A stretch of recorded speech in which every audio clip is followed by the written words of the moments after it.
Assalamualaikum warahmatullahi wabarakatuh. Balik lagi di Seza YouTube channel. Jangan lupa untuk di like, comment, and subscribe my channel.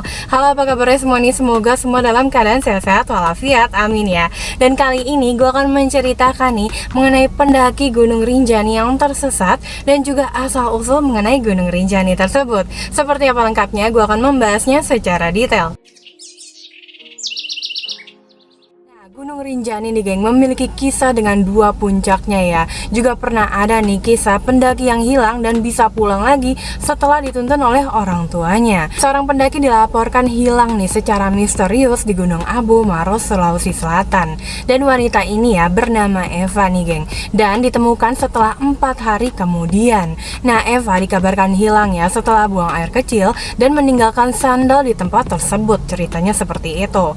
Nah, tapi dari penuturan sendiri nih, ia kabarnya tertidur loh. Selama ia tidur nih, ia merasa berpindah-pindah. Nah, kisah yang nggak biasa nih juga pernah terjadi ya geng di Gunung Rinjani, sama seperti kisah Eva ini. Nah, pendaki yang hilang tersebut di Gunung Rinjani ya, hilang beberapa hari dan bisa pulang dengan selamat loh.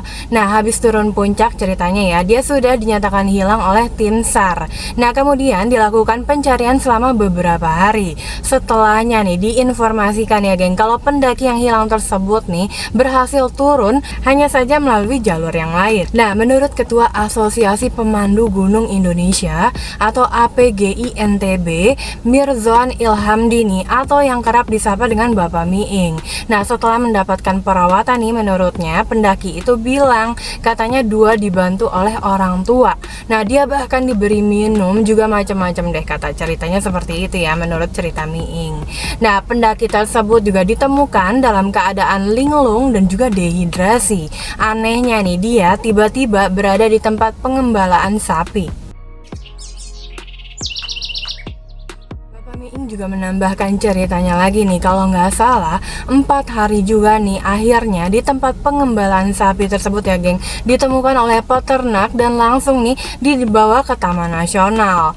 Nah, tidak diketahui jelas ya mengapa sih pendaki tersebut nih bisa hilang secara tiba-tiba. Miing juga menghimbau nih agar para pendaki selalu menjaga sopan santun ya saat berada di alam bebas. Nah, ia juga menambahkan nih ya, kalau kita sih dari pemandu lokal nih, kebetulan kita juga tetap di Rinjani, jadi kita berharap nih untuk teman-teman pendaki menjaga etika sopan santun di alam. Nah, ada beberapa titik nih di kawasan Rinjani yang harus diperhatikan ya. Banyak juga nih tempat yang dijadikan sebagai meditasi seperti Goa Susu, Goa Permata, dan juga Goa Payung dan Danau Segara Anak. Nah, ada satu tempat yang nggak boleh ketinggalan lagi nih geng untuk menjadi perhatian pendaki juga, adalah puncak Rinjaninya sendiri. Kabarnya ya, puncak yang terlihat kasat mata nih bukanlah puncak yang sebenarnya. Nah, puncak Rinjani katanya orang dua di sana ya, puncak yang kita pijaki bukan puncak yang asli. Jadi kalau orang-orang nih yang dikasih lihat memang ada puncak lagi di Rinjani tersebut, hal itu perlu kita pelajari sama-sama ya, katanya Bapak Miing seperti itu. Untuk sejarahnya sendiri nih geng, kalau Gunung Rinjani merupakan gunung berapi tertinggi kedua di Indonesia dan juga merupakan rangkaian lingkaran api.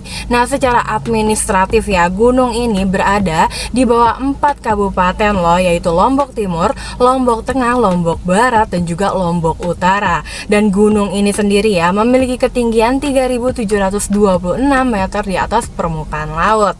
Nah, bagi masyarakat Pulau Lombok nih, khususnya suku Sasak dan juga suku Bali, Gunung Rinjani ya geng dianggap sebagai tempat suci dan merupakan istana para dewa. Nah, di Gunung Rinjani ini ya juga terdapat Taman Nasional Gunung Rinjani yang terletak di kawasan peralihan biogeografis garis Wallace, tempat flora dan juga fauna Asia Tenggara bertemu dengan flora dan fauna wilayah Australia loh. Nah, di wilayah Gunung Rinjani nih terdapat Danau Segara Anak, Gunung Barujari, Gunung Sangkareang, Gunung Wajak, dan juga beberapa gua nih, yakni ada Goa Susu, Susu, Goa Payung, dan juga Goa Manik. Nah, Danau Segara Anak sendiri nih merupakan sumber mata air loh bagi seluruh masyarakat Lombok. Air yang berasal dari danau ini ya mengalir hampir ke sebagian besar wilayah Lombok nih geng. Dan pertanian di sekitar Lombok tergantung kepada air di danau ini. Danau yang memiliki luas nih hampir 11.000 meter persegi ya, dengan kedalaman 230 meter dan berada di ketinggiannya nih 2000 mdpl. Dikatakan oleh beberapa tetua adat di wilayah Bayan berfungsi sebagai pendingin gunung-gunung berapi nih geng yang ada di seputarnya. Nah, danau ini sendiri diperkirakan terbentuk akibat letusan Gunung Semalas pada tahun 1257. Udah lama banget ya. Dan pendapat lain nih mengatakan bahwa Danau Segara Anak ini muncul akibat letusan Gunung Rinjani Purba.